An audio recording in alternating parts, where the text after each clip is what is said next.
नमस्कार दोस्तों, मैं राकेश कुमार आप सभी का एक बार फिर से स्वागत करता हूं मेरे इस चैनल में। और आओ दोस्तों, आज की सेशन की शुरुआत करते हैं इन दो मोटिवेशनल लाइनों के साथ कि विकल्प बहुत मिलेंगे रास्ता भटकाने के लिए।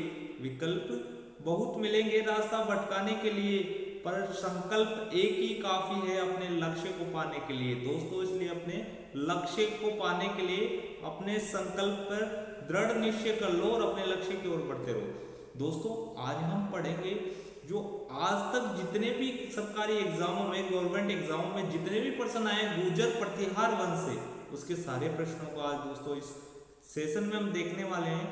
दोस्तों, अगर आपने अभी तक मेरा चैनल सब्सक्राइब नहीं किया है तो आप सभी से अनुरोध करूंगा कि जाकर सबसे पहले मेरे इस चैनल को सब्सक्राइब कर लो, जिससे कि आने वाली वीडियो का नोटिफिकेशन आपको सबसे पहले मिल जाएगा। और दोस्तों, मैं इस सेशन में वही क्वेश्चन कराऊंगा जो किसी ना किसी एग्जाम में पूछे गए हैं। और अगर आपने पटवारी के प्रीवियस ईयर का पेपर जो मैंने हल करवाया था वो अगर आपने देखा था तो आपको समझ में आ गया होगा कि 60-70% तो प्रीवियस ईयर के पेपरों में से पेपर बनता है। तो इसलिए दोस्तों विलंब नहीं करते हैं, सीधा अपने प्रश्न की ओर बढ़ते हैं। प्रश्न दोस्तों अब हम पढ़ते हैं प्रश्न नंबर 1। क्या कह रहा है मेरा, गुर्जर प्रतिहार वंश का संस्थापक कौन है। तो दोस्तों, जो गुर्जर प्रतिहार वंश का संस्थापक है उसके बारे में बताना है।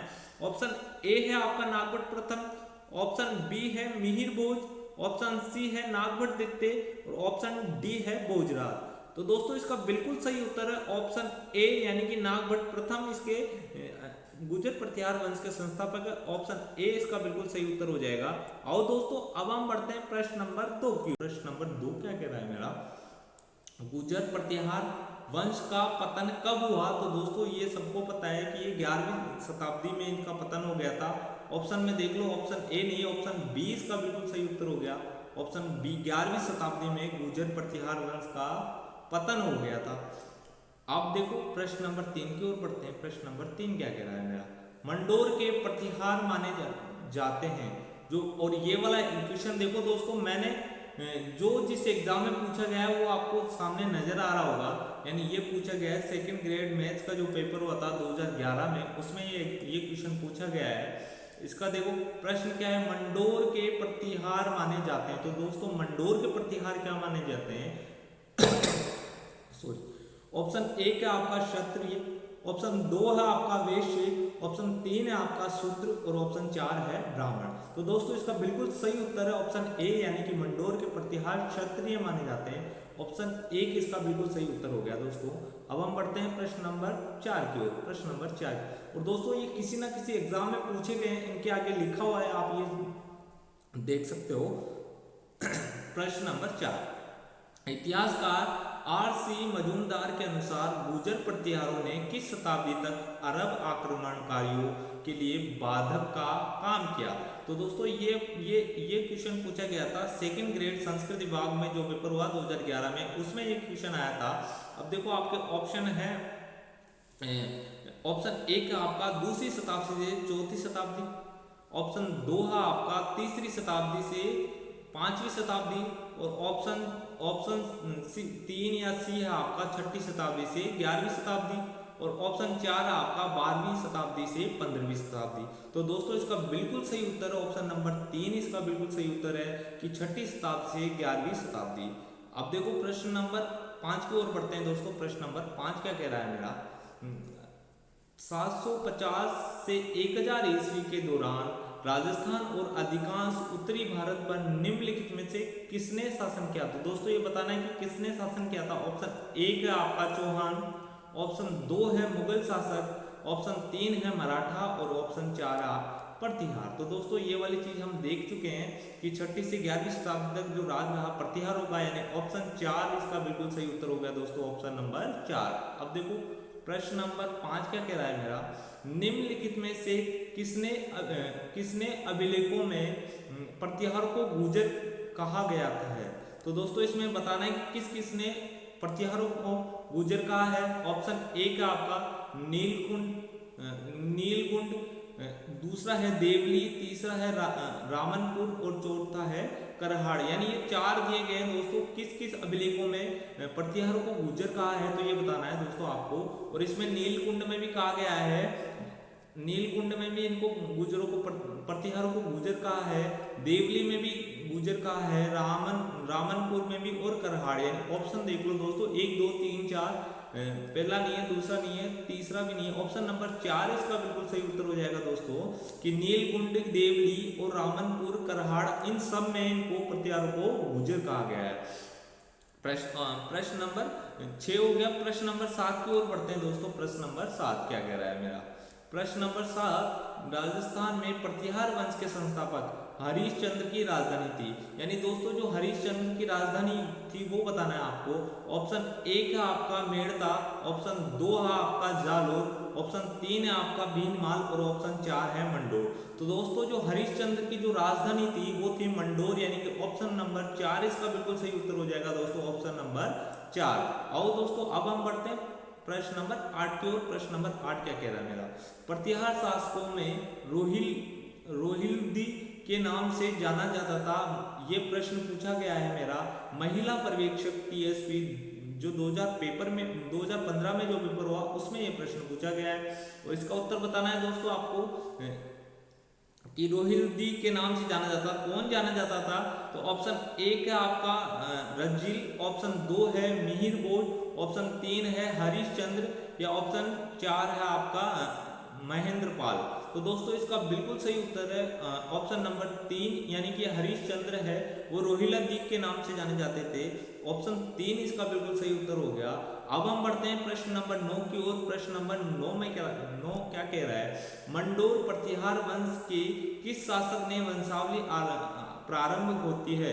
मंडोर प्रतिहार वंश के किस शासक से वंशावली प्रारंभ होती है? यानी ये पूछ रहा है दोस्तों मंडोर में जो प्रथम शासक था प्रतिहार वंश का वो कौन था, ये पूछ रहा है। ऑप्शन 1 है आपका रज्जिल, ऑप्शन 2 है हरिश्चंद्र, ऑप्शन 3 भोगभट या ऑप्शन 4 है कंदक। तो दोस्तों इसका बिल्कुल सही उत्तर है रज्जिल, यानी ऑप्शन नंबर 1 इसका बिल्कुल सही उत्तर हो जाएगा दोस्तों, ऑप्शन नंबर 1। रज्जिल के समय जो राजधानी थी वो क्या थी मेरी? मंडोर, और रज्जिल ने प्रथम बार मंडोर को राजधानी बनाया था और इसने ये पूछा है। अब हम बढ़ते हैं प्रश्न नंबर 10 की ओर। प्रश्न नंबर 10 क्या कह रहा है मेरा? देखो प्रश्न नंबर 10, प्रतिहार वंश की मंडोर शाखा के किस शासक ने अपनी राजधानी मंडोर से मेड़ता स्थानांतरित करी?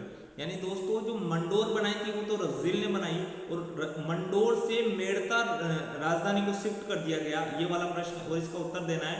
और ये चीज देख सकते हो आप, ये एग्जाम पीटीआई में पूछा गया 2018 में और सेकंड ग्रेड 2017 में पूछा गया दोस्तों। और ये कनिष्ठ अनुदेशक में भी ये क्वेश्चन आया था 2019 वाला जो पेपर हुआ। ये देखो दोस्तों ये कितनी बार रिपीट हो गया, ये वाला क्वेश्चन बहुत इंपॉर्टेंट है, ये 3-4 एग्जामों में पूछा गया है। इस प्रकार के सारे प्रश्न जो इंपॉर्टेंट है और किसी एग्जाम में पूछे गए हैं वो सारे प्रश्न मैंने इसमें कवर कर लिए दोस्तों।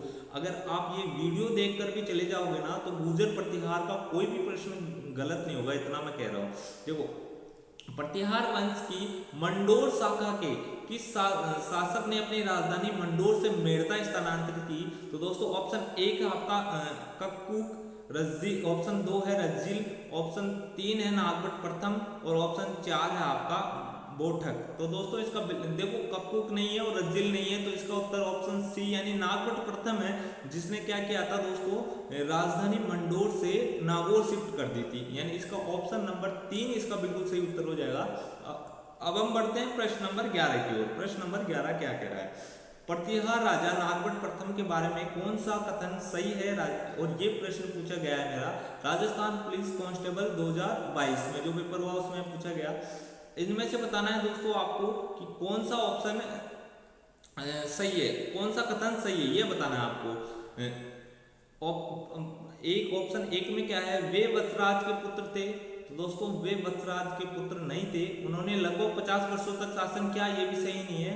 उनकी मृत्यु के बारे में महेंद्रपाल और भोजदित्य के बीच उत्तराधिकारी बनने के लिए युद्ध हुआ, ये वाली चीज भी सही नहीं है। उन्होंने सिंध के अरब शासकों को हराया जो राजस्थान, गुजरात, पंजाब आदि पर अतिक्रमण करने की कोशिश कर रहे थे। दोस्तों इसमें बिल्कुल सही उत्तर हो जाएगा ऑप्शन नंबर 4 इसका बिल्कुल सही उत्तर हो जाएगा।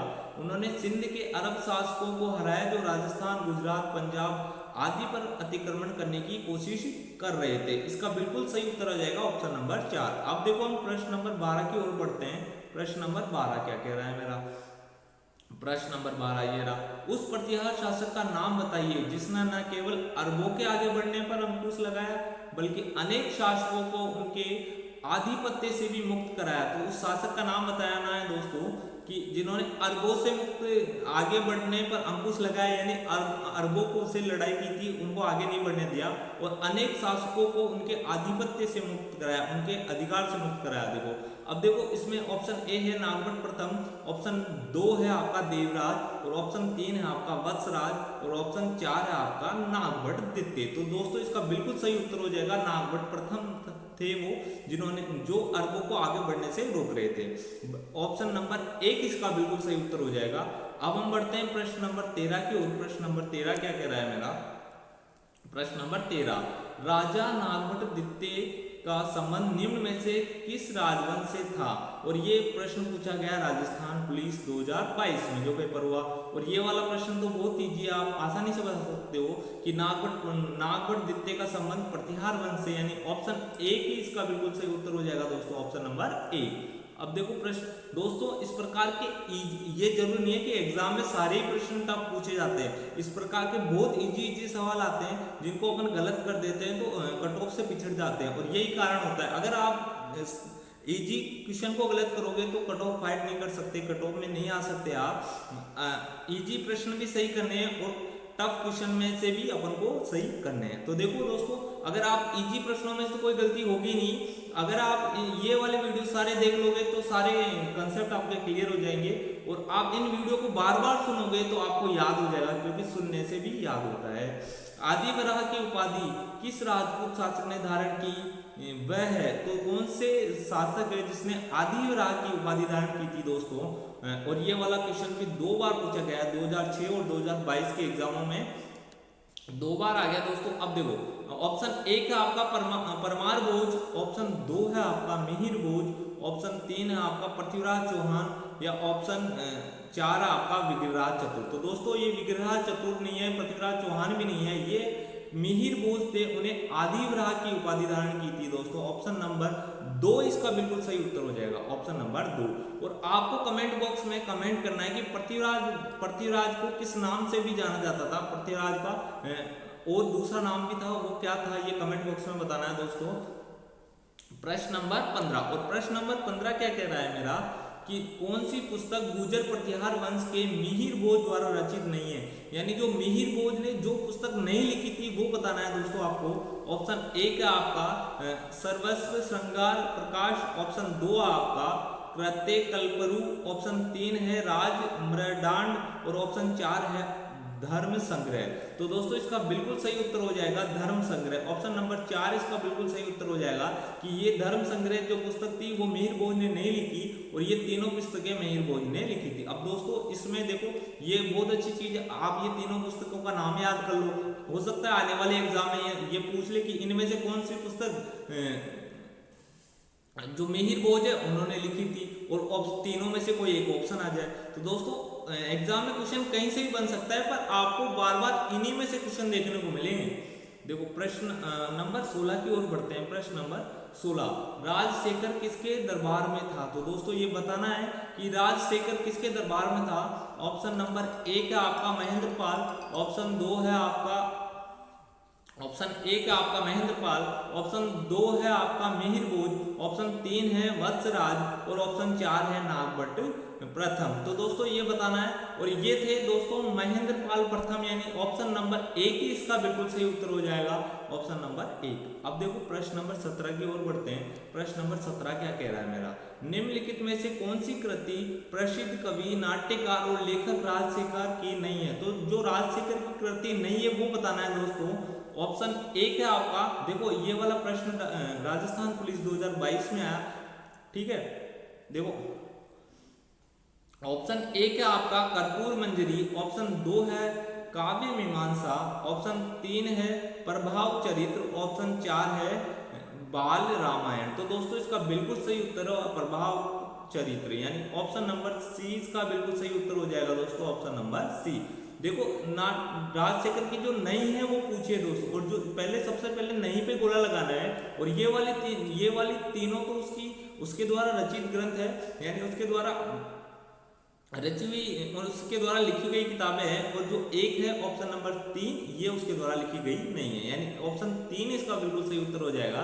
अब हम पहुंचते हैं प्रश्न नंबर 18 की ओर। प्रश्न नंबर 18 क्या कह रहा है मेरा, निम्न में से कौन सा ही प्रतिहार सम्राट महेंद्रपाल प्रथम का गुरु था। जो महेंद्रपाल प्रथम के गुरु थे वो बताना है दोस्तों, महेंद्रपाल प्रथम के गुरु कौन थे। और ये वाला प्रश्न भी कांस्टेबल 2022 में पूछा गया। प्रश्न ऑप्शन नंबर 1 है चंद्रप्रभा, ऑप्शन 2 है धनपाल, ऑप्शन 3 है राजशेखर और ऑप्शन 4 है फिरदौसी। तो दोस्तों इसका बिल्कुल सही उत्तर है राजशेखर, यानी ऑप्शन नंबर 3 इसका बिल्कुल सही उत्तर हो जाएगा दोस्तों, ऑप्शन नंबर 3। देखो प्रश्न नंबर 19 क्या कह रहा है मेरा, कौन सा शासक गोड बंगाल में भोज प्रथम का समकालीन था। तो जो दोस्तों भोज प्रथम का समकालीन शासक था वो बताना है। ऑप्शन 1 है आपका काकुका, ऑप्शन 2 है देवपाल, ऑप्शन 3 है त्रिलोचन पाल और ऑप्शन 4 है रामभद्र। तो दोस्तों इसका बिल्कुल सही उत्तर है ऑप्शन नंबर 2, यानी कि देवपाल थे, वो देवपाल थे भोज प्रथम के समकालीन थे, यानी ये जो देवपाल थे ये भोज प्रथम के समकालीन थे। अब देखो प्रश्न नंबर 20 की ओर बढ़ते हैं। प्रश्न नंबर 20 क्या कह रहा है मेरा, देखो निम्नलिखित में से किस विदेशी यात्री ने गुर्जर प्रतिहार राजवंश की सैन्य शक्ति एवं समृद्धि का उल्लेख किया है। तो दोस्तों किसने किया है, आपको ऑप्शन 1 है आपका मार्क पोर्पोलो, ऑप्शन 2 है सुलेमान, ऑप्शन 3 है अल बिरूनी, ऑप्शन 4 है अब्दुल रज्जाक। तो दोस्तों इसका सही उत्तर है ऑप्शन 2, यानी कि सुलेमान है। सैन्य शक्ति एवं समृद्धि का उल्लेख किया है, तो सुलेमान ने इसका उल्लेख किया है दोस्तों, ऑप्शन 2 इसका बिल्कुल सही उत्तर हो जाएगा। प्रश्न नंबर 21 और प्रश्न नंबर 21 मेरा क्या कह रहा है, उस अरबी यात्री का नाम बताइए जिसने मिहिर बोझ के समय का वृत्तांत प्रस्तुत किया। दोस्तों देखो ये ऑप्शन ए इसका बिल्कुल सही है, और सुलेमान से संबंधित कितने प्रश्न पूछे गए आप देख लो। इसमें जो जो शासक आ रहे हैं इन शासकों के बारे में आप जरूर पढ़ लेना दोस्तों, कुछ बातें होगी, आप इनको पढ़ने के लिए आपके पास बुक होगी या फिर कहीं से भी जाकर इनको पढ़ लेना। मेरा उद्देश्य है कि आपको एक गाइडेंस देना कि किस प्रकार के प्रश्न इस वाले चैप्टर में से पूछे जा रहे हैं, और अगर आप इन सबको अच्छे से देख लोगे तो आपके वैसे ही 60-70% क्वेश्चन तो वैसे ही सही हो जाएंगे। प्रश्न नंबर 22, प्रश्न नंबर 22 क्या कह रहा है मेरा, निम्नलिखित में से कौन सा शासक गुर्जर प्रतिहार राजवंश से संबंधित नहीं है। जो दोस्तों संबंधित नहीं है वो बताना है, यानी 3 तो उससे संबंधित है और 1 उससे संबंधित नहीं है, और वो ही बताना है कि कौन सा संबंधित नहीं है। और ये आरएस के पेपर में पूछा गया 2018 में। नागभट्ट प्रथम तो है उससे संबंधित, महेंद्रपाल प्रथम भी है और देवपाल भी है, यानी ऑप्शन नंबर डी 4 इसका बिल्कुल सही उत्तर हो जाएगा। भरत भट्ट प्रथम उसमें कोई प्रतिहार शासक नहीं था, यानी ऑप्शन 4 इसका बिल्कुल सही उत्तर हो जाएगा दोस्तों। प्रश्न नंबर 23 और प्रश्न नंबर 23 क्या कह रहा है मेरा, मंडोर शाखा के निम्न प्रतिहार शासकों का सही कालक्रम है, और ये पूछा गया था दोस्तों स्कूल व्याख्याता फिजिकल एजुकेशन में जो 2022 में हुई थी उसमें पूछा गया है। अब देखो इसका सही क्रम बताना है आपको कि उसका सही क्रम क्या है। देखो सबसे पहले तो रज्जिल यानी 2 होना चाहिए, एक पर, तो दोस्तों इसमें ऑप्शन नंबर डी में ही है। देखो इस प्रकार के प्रश्नों को हल करने का तरीका है ये। सबसे पहले रज्जिल है तो देख लो ऑप्शन में कौन से में 2 पहले नंबर पर, यानी ऑप्शन नंबर 4 इसका बिल्कुल सही उत्तर हो जाएगा रज्जिल। उसके बाद नागभट्ट हो जाएगा, और नागभट्ट के बाद टाटा, और फिर हो जाएंगे बाउल। इस प्रकार अपन इसके मिलान कर सकते हैं दोस्तों। अब हम बढ़ते हैं प्रश्न नंबर 24, और प्रश्न नंबर 24 क्या कह रहा है मेरा कि गुर्जर प्रतिहार शासक मथन देव कहाँ शासन करता था। तो दोस्तों ये बताना है कि वो मथन देव थे वो कहाँ शासन करते थे। ऑप्शन 1 है आपका, देखो ये 2023 में प्रश्न पूछा गया पीटीआई में। अब देखो ऑप्शन देखो इसमें क्या है, ऑप्शन 1 है आपका मंडोर, ऑप्शन 2 है राजौरगढ़, ऑप्शन 3 है जालोर और ऑप्शन 4 है मेड़ता। यानी ये बताना है दोस्तों मथन देव कहाँ शासन कर रहे थे, तो दोस्तों ये कर रहे थे राजौरगढ़, यानी ऑप्शन नंबर 2 इसका बिल्कुल सही उत्तर हो जाएगा दोस्तों, ऑप्शन नंबर 2।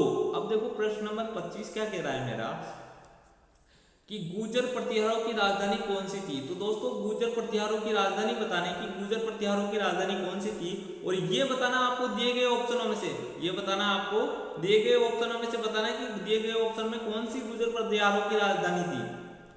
और ये देखो ऑप्शन एक है आपका पीलोमोलो बीनमल, ऑप्शन 2 है बूढ़ा पुष्कर अजमेर, ऑप्शन 3 है मंडावेपुर जोधपुर और ऑप्शन 4 है जांगल बीकानेर। दोस्तों ये बहुत ही अच्छा प्रश्न है। देखो इसमें क्या किया गया है, इसमें बीनमाल ये भी दे दिया गया है और मंडावेपुर ये भी दे दिया गया है कि यहाँ पर भी राज किया था और यहाँ पर भी राज किया था। पर जो हर्षवर्धन जो चीनी यात्री आया था हैंशांग, उसके समय उसने लिखा है, उसने जालोर को क्या लिखा है, पीलोमो, और जालोर यानी बीनमाल। ऑप्शन नंबर एक इसका बिल्कुल सही उत्तर होगा। दोस्तों मंडावेपुर जोधपुर नहीं करना है, उसका ऑप्शन में, ये ऑप्शन आधारित परीक्षा है दोस्तों, ऑप्शन में जो उत्तर है उस पर टिक करना है। आपको जो आता है उससे मतलब नहीं है एग्जामिनर को, एग्जामिनर ने जो पूछा है वो आपको आता है नहीं आता, इससे मतलब है। और इनमें सबसे जो सूटेबल उत्तर है वो है ऑप्शन नंबर एक। और ये वाला प्रश्न वैसे मंडावेपुर यानी जोधपुर मंडोर में भी प्रतिहार ने राज किया था, पर इसका बिल्कुल सही उत्तर पीलोमो को बीनमाल जो है उसको, और जो हैंशांग जो यात्री आया था चीनी यात्री, उसने इसको बीनमाल का नाम ये दिया था। प्रश्न नंबर 25 में ऑप्शन नंबर एक इसका बिल्कुल सही उत्तर हो जाएगा दोस्तों। अब हम बढ़ते हैं प्रश्न नंबर 26 की ओर। प्रश्न नंबर 26 क्या कह रहा है मेरा, कि गुर्जर प्रतिहारों की राजधानी किस स्थान पर थी जो जालोर में बीनमाल का एक पुराना नाम भी था। तो दोस्तों ये देखो इसमें दो प्रश्न बन गए, एक यहाँ ये भी प्रश्न हो गया कि जालोर और बीनमाल का जो पुराना नाम था वो क्या है, इनडायरेक्टली यही पूछा है उसने। और ये पता ही है प्रतिहारों ने जालोर बीनमाल पर राज किया था। तो ऑप्शन एक है आपका इंद्रप्रस्थ, 2 है बीन श्रीमाल, ऑप्शन 3 है गंगानगर, ऑप्शन 4 है बेराट। तो दोस्तों ये तो पता ही है बेराट और गंगानगर नहीं है, इसके मतलब बीनमाल जालोर का जो पुराना नाम था वो श्रीमाल, यानी ऑप्शन नंबर 2 इसका बिल्कुल सही उत्तर है दोस्तों, ऑप्शन नंबर 2। अब हम बढ़ते हैं प्रश्न नंबर 27 की ओर। प्रश्न नंबर 27 मेरा क्या कह रहा है, प्रतिहार शासक के शासन काल में जैन ग्रंथ हरिवंश पुराण एवं कुवल्यमाला की रचना हुई। दोस्तों किसके काल में हुई थी ये रचना, तो ऑप्शन नंबर 1 है वत्सराज, ऑप्शन 2 है रामभद्र, ऑप्शन 3 है मिहिर भोज और ऑप्शन 4 है आपका महेंद्रपाल। तो दोस्तों ये रचना हुई थी वत्सराज के काल में, यानी ऑप्शन नंबर 1 इसका बिल्कुल सही उत्तर हो जाएगा, ऑप्शन नंबर 1। अब हम बढ़ते हैं प्रश्न नंबर 28 की ओर। प्रश्न नंबर 28 मेरा क्या कह रहा है, वह गुर्जर प्रतिहार शासक जिसने रणहस्तीन का विरुद्ध धारण किया। तो दोस्तों किसने किया था, ऑप्शन नंबर 1 है आपका वत्सराज, ऑप्शन नंबर 2 है नागभट्ट और ऑप्शन 3 ये सेकंड है, ये प्रथम है नागभट्ट प्रथम, और ऑप्शन 4 आपका मिहिर भोज। तो दोस्तों ये क्या था वत्सराज, ऑप्शन नंबर 1 इसका बिल्कुल सही उत्तर हो जाएगा दोस्तों, ऑप्शन नंबर 1।